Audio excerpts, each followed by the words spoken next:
행정부의 어떤 과학기술 정책 같은 걸 보면서 좀 입당을 결심을 했다는 것인데 선거운동 기간에 후회 보신 적은 없으세요?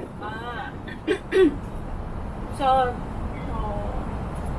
아주 짧게 말씀드리면 없고요. 저 스스로 놀란 부분이 있어요. 혹자님 출세 한 달 만에 출세 이렇게 말씀을 하실 수 있어요. 근데 IT 업계에 계신 분들은 잘 아는데 저한테 다 뭐라고 하셨냐면 도대체 왜?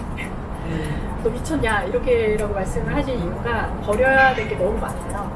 이게 저는 직업이 라이센스를 가지신 뭐 의사, 뭐 변호사 혹은 학교에 계신 교수님 뭐 이런 직업이 아니잖아요. 제가 행사할 수 있는 스탁 옵션, 그 다음에 월급 다 버려야 되는 입장이었고, 심지어 저는 지금 미국 영주권도 버렸거든요. 이게 출마하시려면은 그냥 그래야 될 것 같아서 다 버렸어요. 근데 영주권이라 하면 미국에서는 사실은 굉장히 많은 분들이 미국에 취업하고 싶어도 불법 취업이 안 되기 위해서는 영주권으로 워킹 퍼밋을 따기 위해서 되게 노력을 많이 하십니다. 근데 저는 이제 미국에서 이제 근무를 하면서 필요했었던 게 이제 회사에 근무해서 한 영주권 하나 영주권을 진행을 해주셨고, 진행하고 아직 걱정은 없고요. 영주를 한다는 것이 어느 정도는 기간 동안 거주를 쭉 하겠다라는 어떤 의미잖아요. 그런 측면에서 앞뒤가 안 맞다.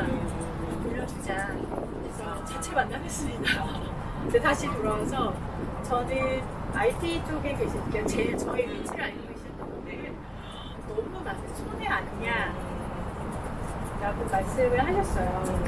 근데 제가 선거 기간 중에 제일 스스로 개인적으로 좋았던 거는 뭐냐면 그 버린 거에 대한 미련이 없는 거예요. 만약에 중간에 미련이 생겼으면 조금 크나큰 슬펐을 수도 있는데 거기에 대한 미련이 없어서 스스로도 내가 우선 결정부터 하고 후수습하고 있지만 정말 잘했다? 그 생각을 했습니다. 특히나 왜 미련이 없는 거? 네. 그래서 특히나 이번 아이인 사태 같은 걸 겪으면서 어려운 점이 되게 많긴 해요. 그리고 저희가 쇠빙선 막 이렇게 얘기를 하지만 쇠빙선이 아니라 저는 지금 과학기술계에서는 너무 저랑 같은 수준의 날리지가 있는 분이 없으니까 이렇게 쇠빙선으로 뚫는 느낌이 아니라 얼음을 이렇게 바늘로 끼고 있는 느낌은 들지만 그걸 놓으면 다른 과학기술계 분들, STEM 쪽 분들이 들어가서 과학기술계 목소리를 대변을 하면 영향을 받을 수 있고 더 좋게 받을 수 있구나. 그것을 그냥 저 보시면서 더 많이 진출하셨으면 좋겠어요. 저는 반일 프레임이라는 말에 대해서 질문을 던질 수밖에 없는 게, 그러면 정부는 친일 프레임을 만들고 있는 건가? 일본 정부의 국익을 위해서 적극적으로 나서는 건가?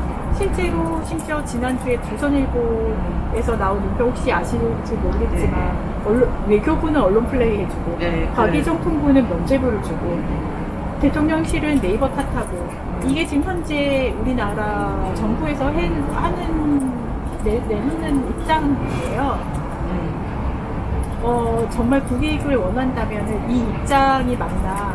저기에서는 우리가 예전에 후쿠시마 오염수 관련돼서도 나라가 자꾸 우리 윤 대통령은 자꾸 자국민을 설득하려고 하잖아요. 안전에. 지금 이 건에 대해서도 똑같아요. 우리나라 국민들을 설득하려고 하고 우리나라 기업을 설득을 하려고 한다고. 도대체 누구 입장인지를 모르겠어요. 정말 궁금하게 짝이 없어서. 그래서 어제도 이제 판교가서 장외 기자회견을 한 건데, 지난주에 사실은 제 대통령이 그 기자 간담회 취임 2주년 네네 하기 전에 제가 긴급하게 와가지고 이제 인사드리고 이야기를 했었던 가장 큰 이유는 제발 기자 간담회에서라도 메시지를 내줘라. 이 마음이 있었기 때문에 그 전에 하려고 갔던 거고, 근데 정말 실망을 했고 그 상태에서 이제 과기정 토부가 면죄부 주고 외교부가 언론 플레이 해주고 대통령실을 네이버 탓하고 이런 상태가 계속되는 것을 보고서는 이걸 키워드로 그냥 정리하자면 매국이라는 키워드 말고는 나오는 게 없는 거예요. 호구인 줄 알았는데 이제 매국으로 넘어가고. 누군 줄 알았는데.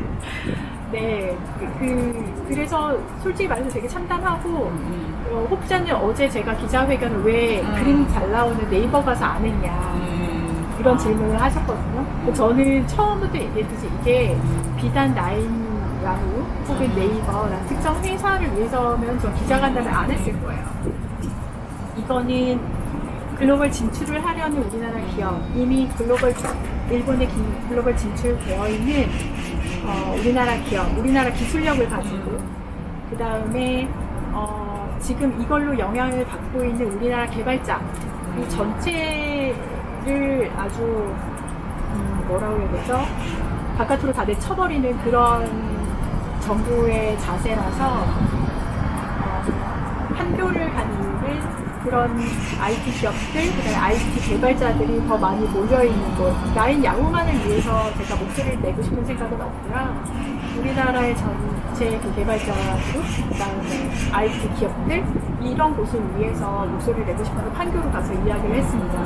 이걸 조금 더 부연 설명을 드리자면, 제가 맨 처음으로 기자회견, 이제 정치권에서 목소리를 냈는데 4월 26일 지난주에 아무도 얘기를 안 하고 있어서 좀 그때 되게 조심스러웠는데, 뉴스 공장에 나가서 제가 라인 플러스 이야기를 시작을 했어요. 라인 플러스는 사람들이 왜 이 관계도를 모르지?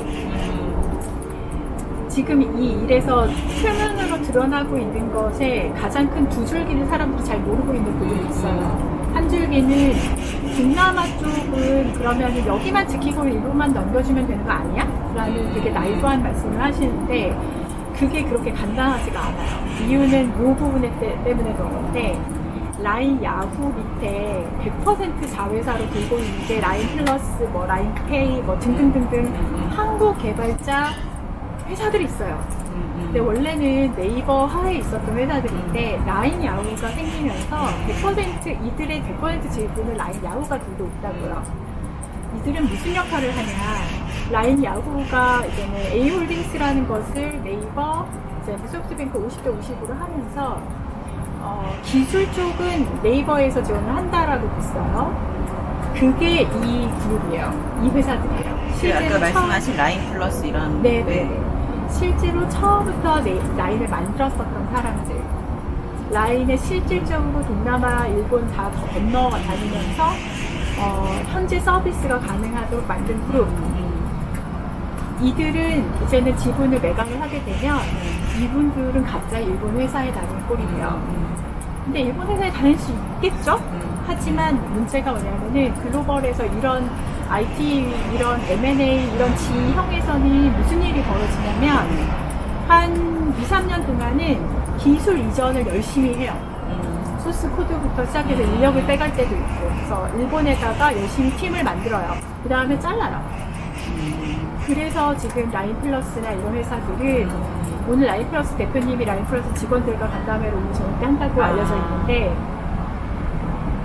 단기적 혹은 중기적으로 고용 불안을 느낄 수밖에 없고요. 그 다음에 글로벌을 그렇게 중요하게 외치던 이해진 GIO, 저는 이해진 의장님이 약간 목소리를 내셔야 된다고 생각을 하는 입장이긴 한데, 글로벌의 중요성은 사실은 우리나라 기업들은 다 알고 있어요. 왜냐면 우리나라 내수는 낮기 때문에 글로벌 해서 거기에 대해서 엄청난 프라이드를 가지고 열심히 개발하고 열심히 제품을 내던 이 직원들을 하루아침에 그냥 싹 망하게 만드는 꼴이고, 그게 비단 라인 하나로 끝난 게 제2의 라인 사태, 제2의 뭐 일본이란 다른 나라들도 이렇게 할 수가 있는 거거든요.